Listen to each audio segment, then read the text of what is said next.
what was what were the first steps then? Once you say, you know what, I'm going to explore this other avenue.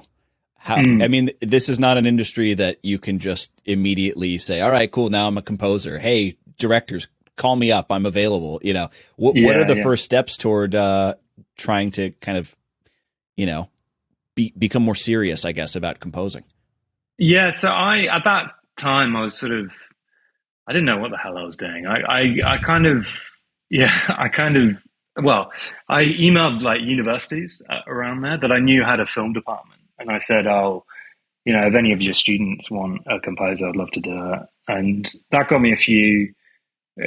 me in the door of writing for short films, student films, stuff like that, and also trying to. I was living in Brighton at the time, and I would head up to London and you know have coffee meetings with other composers that are more established and producers and people like that, and was able to get a bit of work through that. But I think And what I I mean, that's really, really like the scrappy beginnings of this too, which is just yeah, laying some groundwork and maybe starting, hoping. I mean, a lot of it's hoping probably. There's probably a lot of meetings that you had that were very unfruitful that didn't lead to something, but just laying that yeah, groundwork for maybe building out a little bit of a network.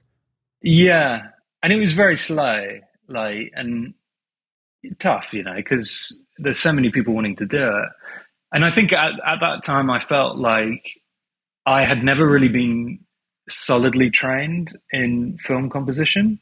I used to do Bach cadences in music theory and things like that. So I knew that kind of traditional side of things. But that's what led me into applying for USC, the film scoring program out there that a lot of people over here have been through.